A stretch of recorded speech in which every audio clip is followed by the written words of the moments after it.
প্রিয় দশম শ্রেণীর শিক্ষার্থী বন্ধুরা, তোমরা যারা 2025 সালে মাধ্যমিক ফাইনাল পরীক্ষা দেবে, তোমাদের জন্য আজকের এই বাংলা ব্যাকরণের সম্পূর্ণ সাজেশনটি মোস্ট ইম্পর্টেন্ট।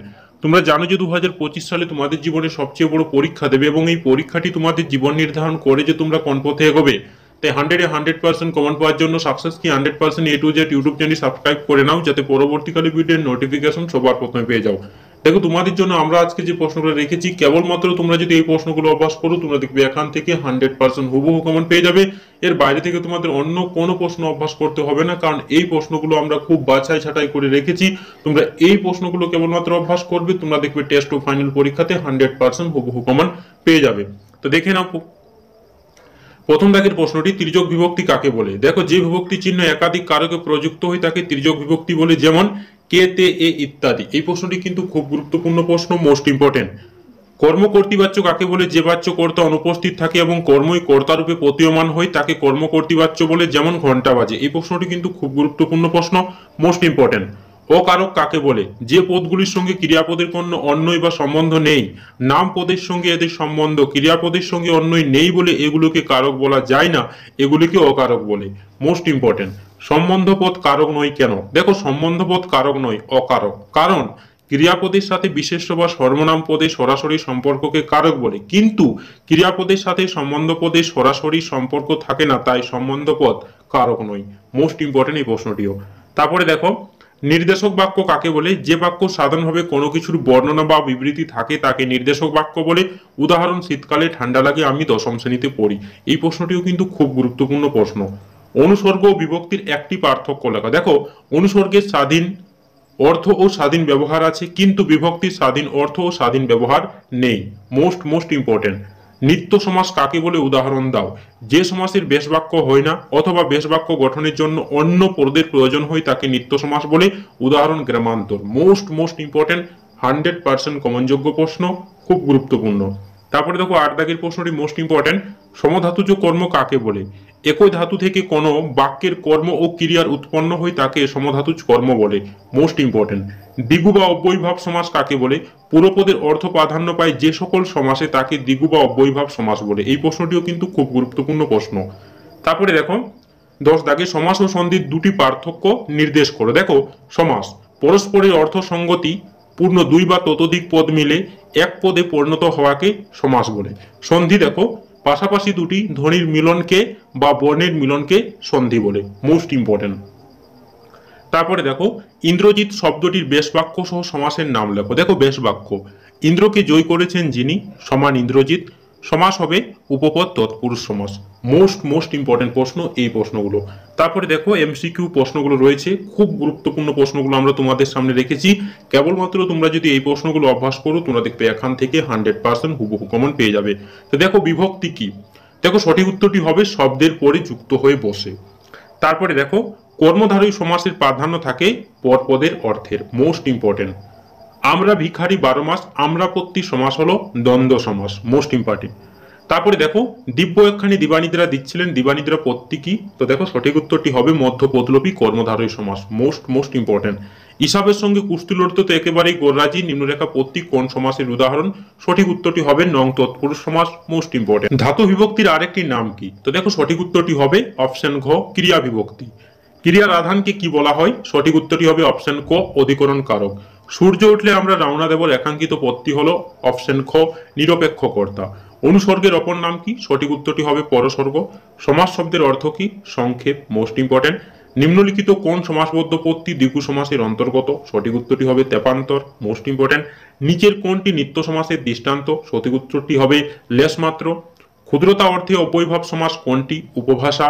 ওরে ভাই ফ্লাগুন লেগেছে বনে বনে, এই বাক্যের সম্বোধন পদটি হলো ওরে ভাই। কি খেলাই না খেললো, এখানে খেলাই হলো সমধাতুজ কর্ম। Most important.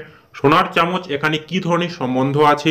সঠিক উত্তরটি হবে উপাদান। Most important. ব্যাকরণে যাকে কর্ম প্রবচনীয় বলা হয় সেটি হলো অনুসর্গ। নির্দেশকগুলি প্রকৃতপক্ষে বচন। Most important. মতান্তর কোন সমাস? নিত্য সমাস। ব্যাকরণগতভাবে সমাস শব্দটির অর্থ সংক্ষিপ্ত কোন? Most important. অনুসর্গ মাত্রই অব্যয়। ভাত খেয়ে বাড়ি যাব বাক্যটি কর্তা হলো উপকর্তা। গাড়ি স্টেশনে ছাড়লো, এখানে কোন প্রকার উপাদান কারক হয়েছে? সঠিক উত্তরটি হবে অবস্থানবাচক। তারপরে দেখো, 36 দাগের প্রশ্নটি মোস্ট ইম্পর্টেন্ট। নির্দেশক প্রধানত যে পদের সঙ্গে যুক্ত থাকে, তো দেখো সঠিক উত্তরটি হবে বিশেষ্য পদের সঙ্গে। উপমিত কর্মধারয় সমাসে অদৃশ্য থাকে, সঠিক উত্তরটি হবে সাধারণ ধর্ম, মোস্ট ইম্পর্টেন্ট। নিচের কোনটি তৎপুরুষ সমাসের উদাহরণ, সঠিক উত্তরটি হবে অশান্তি। ভাষাবিজ্ঞানীদের মতে সমাস হলো 8 প্রকার, মোস্ট ইম্পর্টেন্ট। অনুসর্গ প্রধান কারকটি হলো উপাদান কারক, মোস্ট ইম্পর্টেন্ট প্রত্যেকটি প্রশ্নই কিন্তু। তারপরে দেখো অকারক হলো 2 প্রকার, কলমে কায়স্থ চিনি গফেতে রাজপুত, এটি দেখো সঠিক উত্তরটি হবে করণ কারক, মোস্ট ইম্পর্টেন্ট। বিপদে মরে রক্ষা করো, রেখাঙ্কিত পত্তির কারক নির্ণয় করো, তো দেখো সঠিক উত্তরটি হবে উপাদান কারক। সমাসে একাধিক পদ মিলিত হয়ে নতুন পদ গঠন করে তাকে বলে সমস্ত পদ, মোস্ট ইম্পর্টেন্ট। ত্রিভুবন সমাস, এটি দেখো দ্বিগু সমাস, মোস্ট ইম্পর্টেন্ট। প্রহবীর শব্দের অর্থ হলো বহুধান, মোস্ট ইম্পর্টেন্ট। বিভক্তি শব্দটির ব্যুৎপত্তি হলো, তো দেখো সঠিক উত্তরটি হবে বি মাইনাস ভজ প্লাস তি, মোস্ট ইম্পর্টেন্ট কিন্তু। তারপরে দেখো 36 দাগের প্রশ্নটি অকারক হলো, তো দেখো সঠিক উত্তরটি হবে সম্বন্ধ বা সম্বোধন পদ। নিচের কোনটি নিত্য সমাসের দৃষ্টান্ত, সঠিক উত্তরটি হবে অপশন ঘ যুগান্তর। সমাপিকা ক্রিয়ার সঙ্গে অর্থ সম্পর্কহীন পদকে বলে, সঠিক উত্তরটি হবে অপশন ঘ অকারক পদ। দ্বন্দ্ব শব্দটির অর্থ হলো, সঠিক উত্তরটি হবে অপশন ক মিলন, দ্বন্দ্ব শব্দের অর্থ হলো মিলন। কর্তা নিজে কাজ না করে অন্যকে দিয়ে কাজ করিয়ে নিলে তা হবে, তো দেখো সঠিক উত্তরটি হবে অপশন ক প্রযোজ্য কর্তা। তারপরে দেখো লোহার পেরেক এটি একটি, তো দেখো সঠিক উত্তরটি হবে অপশন গ অপাদান। তারপরে দেখো অন্য দৃশ্য দেশান্তর এটি যে সমাস তা হলো, তো দেখো সঠিক উত্তরটি হবে নিত্য সমাস। পুত্র কি আর কহিব পুত্র হলো, সঠিক উত্তরটি হবে অপশন ঘ সম্বোধন। সিংহাসন কোন কর্মধারী সমাসের উদাহরণ, সঠিক উত্তরটি তোমরা নিশ্চয়ই কমেন্ট করে জানাবে, এটি একটি মোস্ট ইম্পর্টেন্ট প্রশ্ন। তারপরে দেখো 55 দাগের প্রশ্নটি একটি নিত্য সমাসের উদাহরণ দাও, তো দেখো সঠিক উত্তরটি হবে গ্রামান্তর। সমাস শব্দের ব্যুৎপত্তি হলো, সঠিক উত্তরটি হবে সম মাইনাস অস প্লাস ও, মোস্ট ইম্পর্টেন্ট। বিভক্তি ও নির্দেশকের মিল, তো দেখো সঠিক উত্তরটি হবে দুটি পদের সঙ্গে জুড়ে গিয়ে শব্দরূপ বদল করে, মোস্ট ইম্পর্টেন্ট। সমাসে প্রাধান্য পায় অর্থ, শূন্য বিভক্তির চিহ্ন হলো অ। ক্রিয়াপদের সঙ্গে নাম পদের সম্পর্ককে বলে কারক, মোস্ট ইম্পর্টেন্ট। বেশ বাক্যের অপর নাম বিগ্রহ বাক্য। পরকে করলে আপন, পরকে কর্মটি হলো গৌণ কর্ম, মোস্ট ইম্পর্টেন্ট। তারপরে দেখো শূন্য বিভক্তির ধর্ম হলো নিজেও প্রকাশিত থাকে, এই প্রশ্নটি কিন্তু খুব গুরুত্বপূর্ণ প্রশ্ন।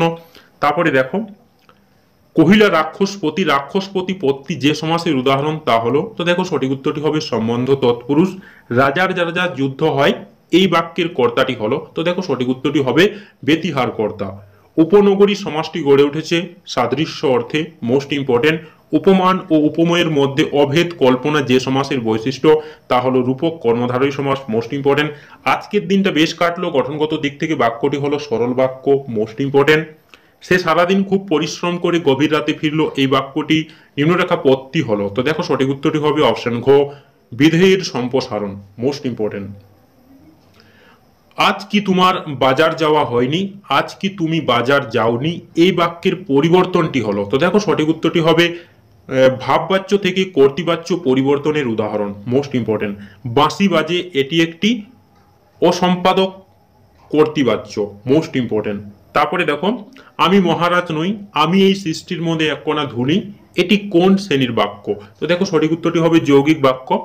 বেড়ালের গলায় ঘন্টা বাঁধবে কে, অর্থগত দিক থেকে এটি একটি প্রশ্নবাচক বাক্য, মোস্ট ইম্পর্টেন্ট। আমাদের মধ্যে যারা ওস্তাদ তারা এই কালো জলে হর্তকি ঘস্ত, বাক্যটি কোন শ্রেণীর, তো দেখো সঠিক উত্তরটি হবে জটিল বাক্য, মোস্ট ইম্পর্টেন্ট। তারপরে দেখো যে সমাসের সমসাম্যমান পদ দুটির উভয় পদ বিশেষ্য ও পরপদের অর্থ প্রাধান্য পায় তাকে কি বলে, তো দেখো সঠিক উত্তরটি হবে কর্মধারয় সমাস বলে, মোস্ট ইম্পর্টেন্ট। কথাটা শুনে তপনের চোখ মার্বেল হয়ে গেল, নিম্নরেখা পদটি হলো সম্বন্ধ পদ। ক্রিয়াপদের অর্থ প্রাধান্য পায় ভাব বাচ্চে। বয়স 30-32 অধিক নয় কিন্তু ভারী রোগা দেখাইলো, এটি কোন শ্রেণীর বাক্য, তো দেখো সঠিক উত্তরটি হবে যৌগিক বাক্য। তোরা সব জয়ধ্বনি কর এটি কোন বাচ্যের উদাহরণ, সঠিক উত্তরটি হবে কর্তৃবাচ্য। 5 দিন নদীকে দেখা হয় নাই, নিম্নরেখা পত্তি কোন কারকের দৃষ্টান্ত, সঠিক উত্তরটি হবে কর্ম কারক, মোস্ট ইম্পর্টেন্ট। এই অকট্য যুক্তি কোন উত্তর সরকারি মাথা থেকে বেরোলো না, বাক্যটি হলো, সঠিক উত্তরটি হবে সরল বাক্য। আমরা এই সমাসবদ্ধ পত্তি কোন সমাসের দৃষ্টান্ত, সঠিক উত্তরটি হবে একশেষ দ্বন্দ্ব সমাস। কর্মধারী সমাসে প্রাধান্য লক্ষ্য করা যায় পরপদের অর্থ। কর্তৃবাচ্য ক্রিয়াটি অকর্মক হলে তাকে রূপান্তরিত করা হয় ভাব বাচ্যে। রূপের দিক থেকে বাক্য হলো 3 প্রকার, মোস্ট ইম্পর্টেন্ট। আজকের দিনটা বেশ কাটলো। গঠনগত দিক থেকে বাক্যটি হলো সরল বাক্য, মোস্ট ইম্পর্টেন্ট। একটুকু কাশির পরিশ্রমে সে হাঁপাইতে লাগিল, বাক্যটি কোন শ্রেণীর? সঠিক উত্তরটি হবে সরল বাক্য।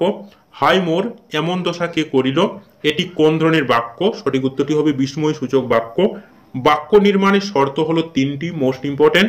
বাক্যের মধ্যে প্রধান কই প্রকার উপাদান পাওয়া যায়? সঠিক উত্তরটি হবে 2 প্রকার। বাংলার এই দুদিনে আমাকে ত্যাগ করবেন না, এটি কোন ধরনের বাক্য? সঠিক উত্তরটি হবে অনুসংজ্ঞাসূচক বাক্য।